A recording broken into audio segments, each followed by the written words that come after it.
지난 10월 9일부터 수요 기도회 동안에 모두 8번에 걸쳐서 다윗에 대한 설교를 했습니다.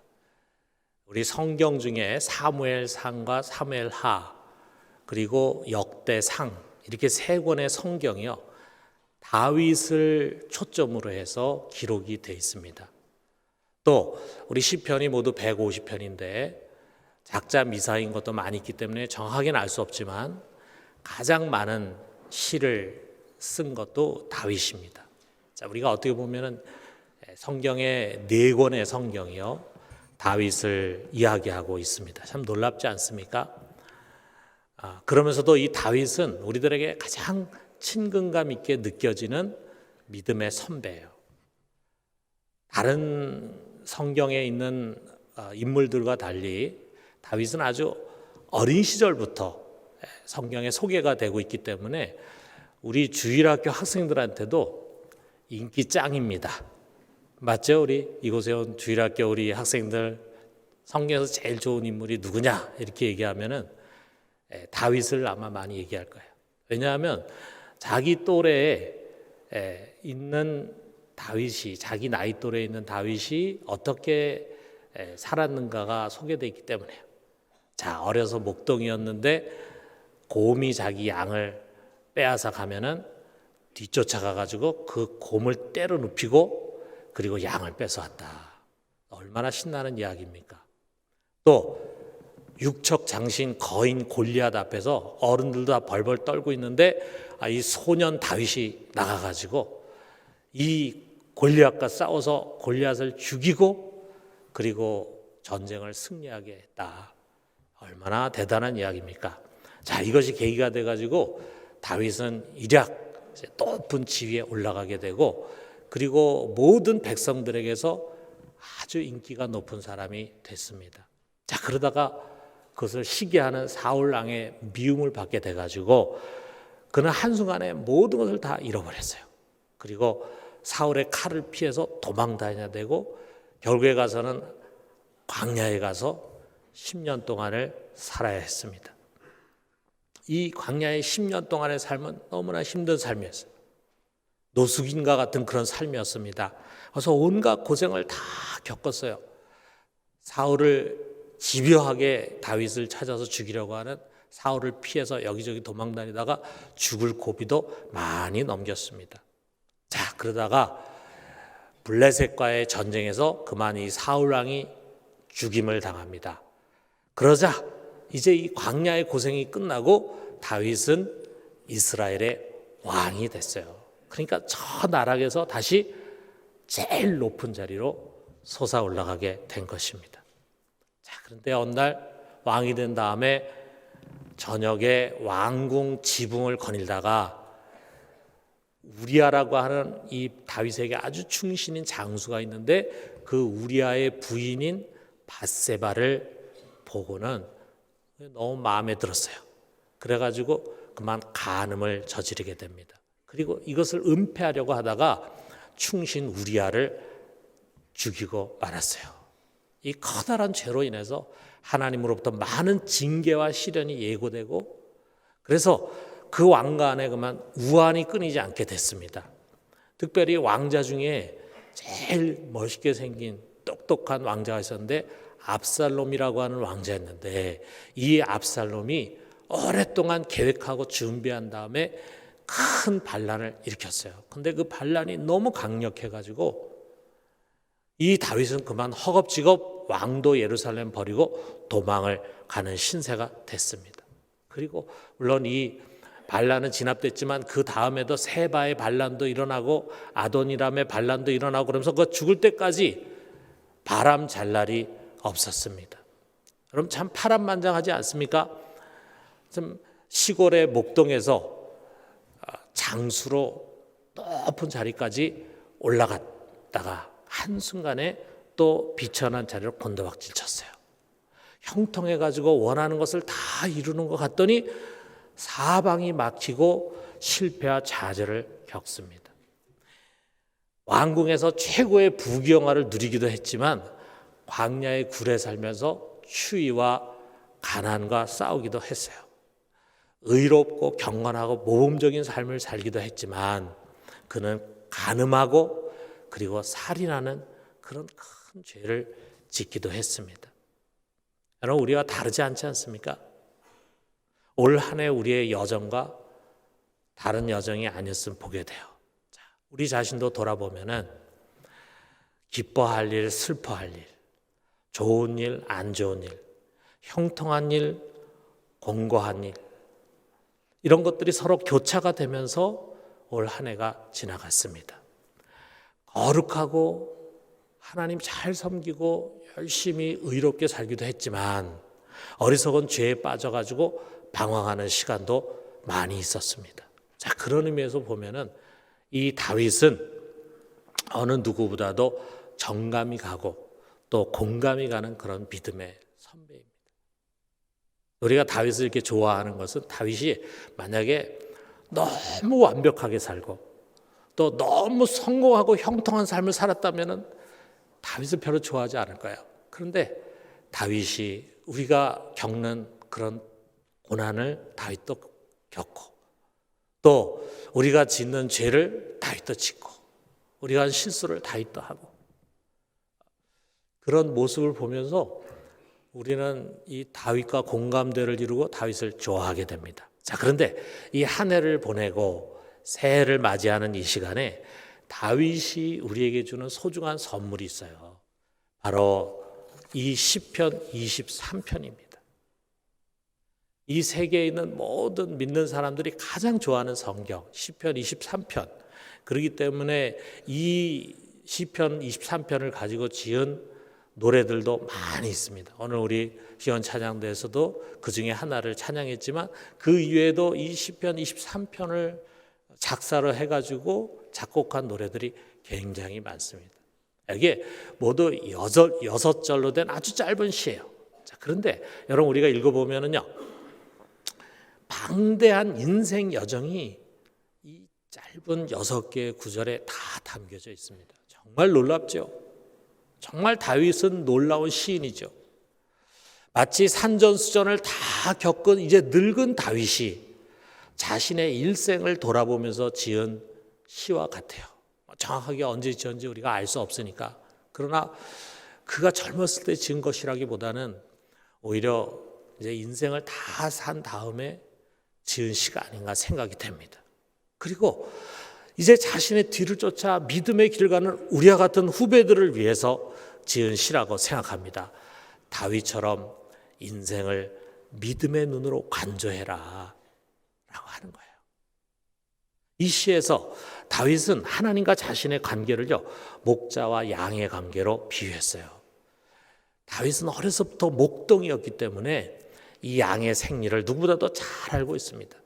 여러분, 양이라는 동물은요, 홀로 살 수 없는 동물이에요. 홀로 서기가 안 됩니다. 그렇다고 해서 다른 양무리들과 같이 섞여 있으면 사느냐 하면 그게 아니에요. 양은 반드시 목자가 있어야 됩니다. 목자 없는 양은 곧 죽음이에요. 양은 평생 목자가 이끄는 대로 이끌려서 살아가는 짐승이에요. 자, 그렇기 때문에 우리의 신앙을 비유하기에 가장 적절한 짐승입니다. 여러분, 신앙이라는 것은 홀로 잘 사는 것이, 능력 있게 사는 것이 신앙이 아니라 하나님과 관계해서 그의 보호와 그의 인도하심을 받는 그것이 바로 신앙이에요. 양과 같이 사는 것이 신앙입니다. 다윗은요, 또한 목자의 생리도 잘 알고 있어요. 목자가 양을 어떤 마음으로 어떻게 대하는지, 어떻게 인도하는지, 또 인도하려는 목적지가 어딘지를 그는 누구보다도 잘 알고 있어요. 그렇기 때문에 그는 이 목자의 마음에서 하나님의 마음을 누구보다도 깊이 있게 이해했습니다. 그렇기 때문에 첫 절을 이렇게 시작합니다. 1절에 보니까, 자, 우리 1절에 있는 말씀 같이 한번 읽어봅시다. 여호와는 나의 목자시니 내게 부족함이 없으리로다. 여러분, 우리가 이 의미를 한번 생각해 봐요. 다윗도 양들에게는 좋은 목자입니다. 또 백성들에게도 좋은 목자였어요. 정말 그들을 위해서 자기의 목숨을 버릴 만한 용기와 사랑을 갖고 있는 좋은 목자였어요. 자, 그런데 좋은 목자였음에도 불구하고 그는 양들을 다 잘 보호할 수 있는 그런 능력과 힘을 갖고 있는 강한 목자가 아니었어요. 먼 곳을 내다볼 수 있는 그런 해안을 가진 목자가 아니었어요. 그렇기 때문에 때로 그의 잘못으로 인해서 양이 위험에 빠지는 일들이 있었습니다. 예를 하나 든다면요, 그가 왕으로서 하나님이 하지 말라는 것을 했어요. 인구조사를 했어요.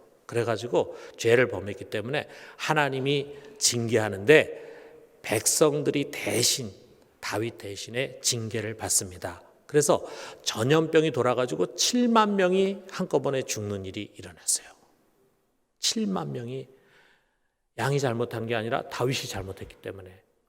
그때 다윗이 이렇게 부르짖습니다. 사무엘하 24장 17절에 보니까 나는 범죄하였고 악을 행하였거니와 이 양무리는 무엇을 행하였나이까? 청하건대 주의 손으로 나와 내 아버지의 집을 치소서. 목자의 연약함, 목자의 잘못 때문에 양무리가 고통을 겪는 거예요. 자, 그런데 여러분, 다윗은 약하기 때문에, 부족하기 때문에 그 밑에 있는 양무리가 고생을 했지만 여호와는 아니라 이거죠. 여호와는 그는 모든 것을 능히 이루실 수 있는 전능하신 분이십니다. 그는 모든 것을 아시고 멀리 내다볼 수 있는 전지하신 분이십니다. 그는 하고자 하면은 그 어느 누구도 그를 가로막고 방해할 수 없는 그의 뜻을 온전히 이루실 수 있는 전능하신 하나님이에요. 자, 그런 분이 목자라고 한다면 부족할 것이 무엇이 있겠습니까? 어떻게 부족할 것이 있겠습니까? 여러분, 상식적으로 그렇지 않습니까? 다윗은 좋은 목자였지만 능력 있는 목자가 아니었기 때문에 종종 그로 말미암아 백성이 어려움을 겪고 양들도 어려움을 겪었지만 우리 하나님은 선하신 목자고 전능하신 목자인데 그분이 우리의 목자라고 한다면 어떻게 우리에게 부족할 것이 있겠는가? 이것은 마치 수학의 공리와 같아요. 공리, 자, 악시옴이라고 하는 그것은 너무 자명해서 증명할 필요가 없는 확실한 공식을 공리라고 그러잖아요. 수학에서. 여러분, 시편 23편 1절은요, 우리 믿음의 공리입니다. 정말 나에게 부족한 것이 없을까요? 이렇게 질문할 필요가 없어요. 아니, 하나님이 우리의 목자가 되실진데 어떻게 우리에게 부족할 것이 있을 수 있겠는가? 이것은 공리라 이거죠. 여러분, 우리는 여기서부터 시작하는 것입니다. 이 믿음의 공리를 가지고 과거에 우리가 겪었던 것들, 지금 우리가 겪고 있는 것들, 이 모든 것을 해석하는 것입니다. 잘된 일뿐만 아니라 잘 안 된 일, 또 좋은 일뿐만 아니라 안 좋은 일, 이 모든 것을 이 공리로 해석을 하다 보면요, 거기에 답이 나옵니다. 무슨 답이 나오는가? 나에게 향하신, 우리에게 향하신 여호와의 인자하심은 크고 영원하다. 우리 하나님의 사랑은 끝이 없구나. 우리 하나님의 자비와 긍휼은 다함이 없구나 라고 하는 것을 누구나 고백하게 된다 이거예요. 특별히 다윗은 구약 사람이잖아요. 아직 예수 그리스도의 죽음과 부활을 경험하지 못했어요. 그런데 예수 그리스도의 죽음과 부활을 경험한 바울은 다윗보다 더 구체적으로 확신 있게 이것을 선포합니다. 로마서 8장 31절에 32절에 보니까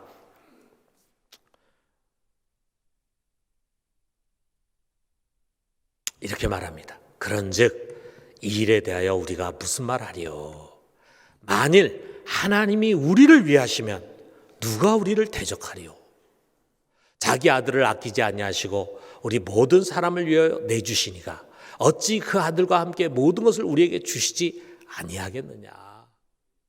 이 크고 위대하신 하나님이 우리의 목자가 되시고 우리의 편이 되신다면 우리가 두려워할 게 뭐가 있겠습니까, 여러분? 두려워할 게 뭐가 있겠습니까? 이 크신 하나님이 우리 뒤에서 우리를 받쳐주시고 내가 내 편이야, 언제나 내 편이야 라고 말씀하신다면 누가 우리를 해할 수 있겠습니까?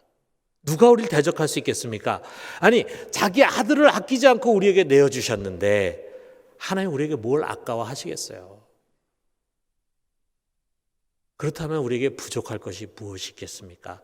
정말 이런 분이 목자라면 우리에게는 부족함이 있을 수가 없는 거죠. 그런데 우리는 부족하다고 느낍니다. 우리가 부족하다고 느끼는 것은 그 하나님의 깊은 뜻을 아직 헤아리고 깨닫지 못하기 때문이에요. 이 목자는 그분의 선하시고 자비로운 뜻 가운데 우리의 인생을 이끌고 가십니다. 그리고 그 뜻을 누구도 방해하거나 태클을 걸 수가 없어요. 그는 가장 좋고 가장 선한 곳으로 우리를 끌고 가십니다. 무엇보다도 하나님은요, 다윗을 푸른 초장, 잔잔한 물가로 인도하셔서 잘 먹고 잘 쉬게 해주셨어요. 그에게 평안하고 형통한 시간이 많이 있었습니다. 어떻게 보면 그가 고생하면서 지친 영혼이 소성을 받는 그런 시간이죠. 여러분, 우리들에게도 다윗과 마찬가지로 좋은 시간들이 많이 있었습니다. 매주일 모여서 성도들과 함께 예배드리고 목장에서 목장 식구들과 만나서 교제하고 사랑을 나누고 이런저런 기도의 응답을 받았어요. 하루 세 끼 식사를 잘 먹으면서 열심히 일하고 자녀들 키우고 큰 걱정 없이 하루하루를 지냈습니다. 우리가 돌아보면요, 그런 날들이 대다수입니다. 다 하나님의 은혜예요. 그런데 우리가 이런 평범한 날들은 잘 기억이 되지를 않습니다. 아주 굉장히 충격스러운 일들은 기억이 되지만 우리가 평범하게 지낸 일들은 잘 기억이 되질 않아. 그래서 감사하진 못해요. 자, 그러다가 큰 사고와 어려움을 만나면은요, 이 평범한 시간들이 얼마나 귀한 은혜인가를 깨닫게 됩니다. 자기 애가 공부 못한다고 막 속상해하는 엄마가 있어요. 왜 내 애는 공부를 좀 잘 못할까? 남의 자식은 저렇게 공부 잘해가지고 성적도 잘 받는데 왜 내 애는 이럴까? 하고 자기 아이에 대해서 불평하고 그리고 아이를 야단치고 책망한 엄마가 있었는데 그 아이가 말이에요, 갑자기 큰 병에 걸렸어요. 그야말로 생사의 갈림길에 섭니다. 막 엄마의 마음은 그야말로 지옥과 천국을 왔다 갔다 하는 거죠. 그런 것을 경험하면서 깨닫습니다. 공부 필요 없다. 건강하게 살아주는 것만 또 고맙다. 그렇지 않겠어요? 여러분, 올 한 해 우리 주님께서 먹여주셨어요. 우리 중에 먹을 것이 없어서 굶은 분은 아마 없을 겁니다. 잠자게 해주셨어요. 건강 주셨습니다. 위험하고 악한 것들로부터 우리를 보호해 주셨습니다. 은혜의 말씀으로 먹여주시고 교회라고 하는 보호막을 통해서 우리를 위로받게 해 주셨습니다. 이 모든 것에 감사할 수 있기를 주님의 이름으로 축원합니다. 자, 그런데 우리가 늘 문제없이 평안히 살면 얼마나 좋겠어요. 그런데 목자였던 다윗은 잘 알고 있습니다. 그곳에만 머무를 수가 없어요. 또 다른 목초지로 찾아 나서야 합니다. 그리고 그리로 가는 길은 때로는 좁고 협착하고 험한 길이 될 수 있어요. 더 나아가서는 사망의 음침한 골짜기도 있습니다. 그래서 4절 상반절에 말합니다. 내가 사망의 음침한 골짜기로 다닐지라도, 죽음의 위험을 느낄 만큼 아주 어둠침침한 골짜기. 여러분, 우리가 상상만 해도 그런 데로 가고 싶지 않잖아요. 양들은 그런 것을 싫어합니다. 당연하죠. 그러나 가야 합니다. 왜?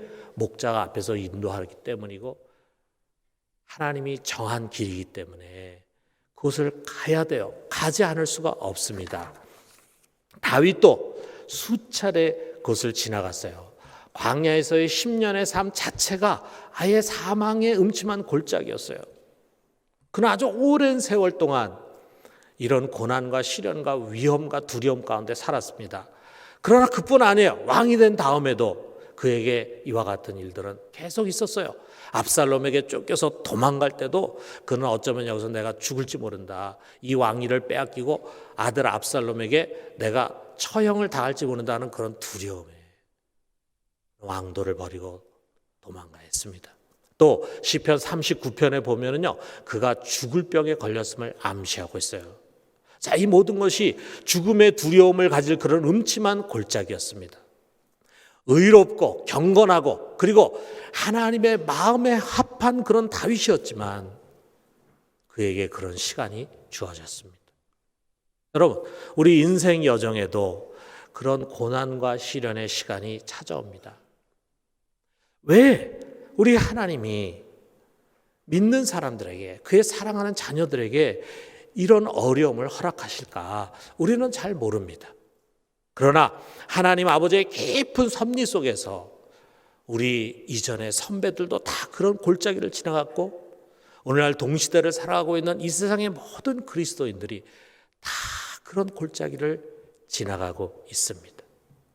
자, 그런데 그 다음에 다윗의 고백이 중요해요. 내가 사망의 음침한 골짜기를 지날지라도 하면서 4절 하반절 보니까 해를 두려워하지 않을 것은 주께서 나와 함께 하심이라. 주의 지팡이와 막대기가 나를 안위하시나이다 그랬어요.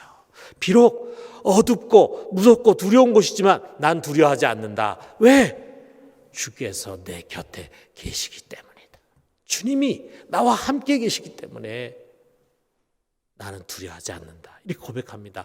근데 여러분, 우리가 양을 보면요, 양은 신체 기능 중에서 제일 약한 것이 눈인데 양은 1m도 분간하지 못합니다. 눈이 나빠요. 자, 그런데 더더구나 이렇게 어두운 골짜기로 들어가게 되면은 뭐가 보이겠어요? 목자가 안 보입니다. 목자가 없다고 생각하면요, 양은 두려움을 느낍니다. 마치 우리 어린아이들 있잖아요. 어린아이들 엄마가 안 보이면은 울잖아요. 엄마가 없으면은 두려워요. 아이들은 엄마가 떠났다는 생각을 가져요. 엄마가 없는 생각은 아이들에게는 상상할 수 없어요. 아이들이 웁니다. 그와 같은 두려움의 감정을 양들이 느끼는 거예요. 자, 그럴 때 목자가 말이죠, 지팡이와 막대기로 어루만져 줍니다. 무언의 메시지죠. 양들은 이게 우리 목자의 지팡이구나 하는 것을 압니다. 내가 내 곁에 있어, 걱정하지 마. 이거를 지팡이를 통해서 말해주는 거죠. 순간에 양에게서는 두려움이 사라지고 평안이 몰려옵니다. 여러분, 다윗이 큰 위기와 시련을 많이 만났는데 그것을 만날 때마다 무엇이 그에게 위로가 됐겠습니까? 사람의 말이 아닙니다. 주님께서 내가 너와 함께한다. 이 말씀, 그것으로 모든 것은 다 끝이었어요. 내가 해받을 것을 두려워하지 않는 것은 주께서 나와 함께 하심이라.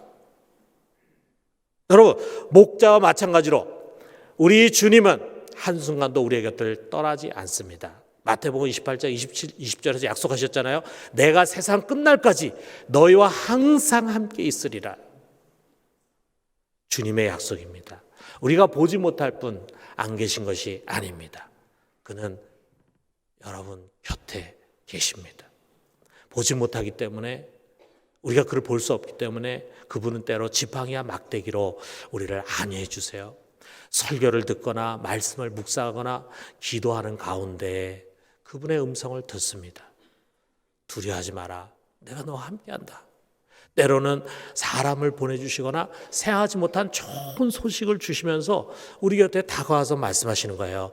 내가 여기 있어. 겁내지 마. 너 혼자 아니야. 말씀하십니다. 사랑하는 성도 여러분, 오늘 우리 모두가 이 음성을 들을 수 있게 되기를 주님의 이름으로 축원합니다. 우리가 이 음성을 들으면요, 어떤 어려움 앞에서도 두려워하지 않습니다. 우린 살아납니다. 마지막으로 주님은요, 우리를 승리하게 하시는 분임을 우리에게 가르쳐 주세요. 5절에 보니까 주께서 내 원수의 목전에서 내게 상을 차려주시고 기름으로 내 머리에 부으셨으니 내 잔이 넘치나이다. 주님께서 우리를 인도하시는 마지막 길은 여기입니다. 잔이 흘러 넘치는 축복이에요. 승리의 축복이에요. 비록 우리가 사망의 음침한 골짜기를 지나가는 과정이 있습니다. 그러나 그 모든 것은 마침내 우리로 하여금 승리의 축복을 주기 위한 하나님의 섭리입니다. 그 과정을 통해서, 그 고난의 과정을 통해서 어떤 사람 죄를 벗어버려요. 어떤 사람 나쁜 습관을 완전히 벗어버리게 돼요. 어떤 사람은 강한 군사로 거듭나게 돼요. 어떤 사람은 세상을 보는 눈이 달라지게 돼요. 어떤 사람은 정말 하나님을 새롭게 만나게 돼요. 그래서 마침내 승리하게 하는 그것이 우리 하나님의 섭리입니다. 여러분, 이것을 명심해야 합니다. 사랑하는 성도 여러분, 우리 하나님의 이 자비와 긍휼의 섭리를 믿음으로 꼭 붙듭시다. 여러분, 우리는 반드시 승리하게 될 것입니다. 지금은 아닌 것 같지만, 지금은 안 될 것 같지만, 지금은 어두운 골짜기를 벗어나지 못할 것 같지만, 여러분, 우리 하나님 아버지는 언제나 놀라운 반전을 준비하고 계십니다. 도리어 이 모든 것을 통해서 우리로 더 값진 것을 얻게 해 주실 것입니다. 아름다운 찬양으로 우리의 입술이나 겉사람이 아니라 우리의 심령 깊은 곳에서 흘러나오게 해 주실 것입니다. 저는 최근에 이제 운동을 하다가 여러분 이렇게 러닝머신 있잖아요. 이렇게 운동하고 또 자전거 이렇게 하면서 보면 이제 앞에 TV를 보면서 하잖아요. 운동을 하면서 TV에 나오는 영화를 보는데 한 장면에서 저도 모르게 막 눈물이 주르륵 흘렸습니다. 여러분 중에 보시면 많이 계시지만 실화로 만든 더 테너라고 하는 영화 있잖아요. 그야말로 100년에 한 번 나올까 말까한 아주 탁월한 테너 배재철 씨인데, 그런데 그가 잘 나갔어요. 잘 나가다가 그만 갑상선 암이 걸렸어요. 그래서 그 암을 수술하는 과정에서 그만 이게 성대가 마비가 되면서 허스키한 그런 목소리를 내는, 그래서 노래를 더 이상은 부를 수 없는 그런 사람이 됐습니다. 여러분, 평생 노래만 공부하고 노래 부르는 것을 꿈꾸고 노래 부르는 것이 기쁨이었던 그 사람이 노래를 부를 수 없게 됐다는 거, 그러니까 모든 것이 다 엉망진창이 되는 거죠. 엉망진창이 되고, 그래서 외국에서 이제 귀국을 합니다. 좌절과 절망 가운데 아무것도 할 수 없는데 이 사람을 귀하게 여긴 일본 친구가 아주 지극정성으로 이 사람을 다시금 재기시켜야 된다 해가지고 이리 뛰고 저리 뛰고 해가지고 일본의 유명한 의사를 만나가지고 부탁해가지고 수술을 받게 됩니다. 수술을 받게 됩니다. 그래서 제가 이제 눈물을 흘린 장면을 여러분에게 보여드리려고 그래요. 자, 우리 잠깐 간단히 보도록 합시다. 이 영화를 뒤에 보게 되면은 이분이 나중에 일본인 친구에게 말합니다. 내가 이렇게 목소리를 잃어버린 것이 오히려 내 인생에 잘 된 것이다. 이분이 이제 그 찬양을 불렀는데 그런 간증을 해요. 자기가 교회를 다녔는데 이렇게 잘 나가면서 찬양 부르는 걸 잃어버렸대요. 그런데 그 찬양을 다시 찾았대요.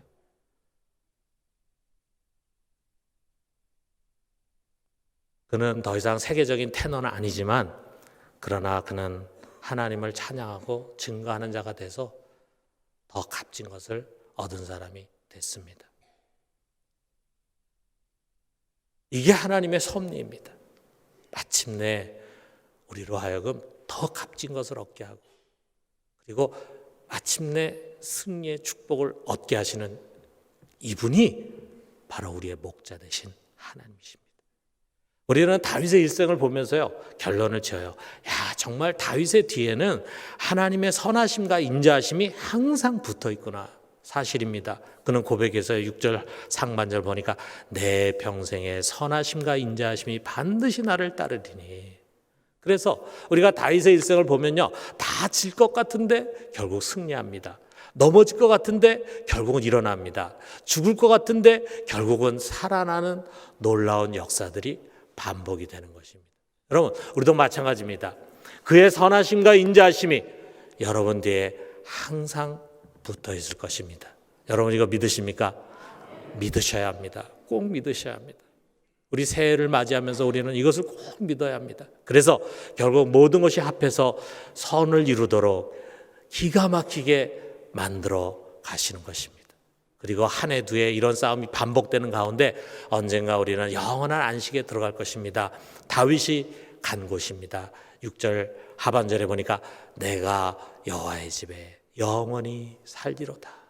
이 위대한 믿음의 선배는 이 믿음대로 주님의 품 안에 잠들었습니다.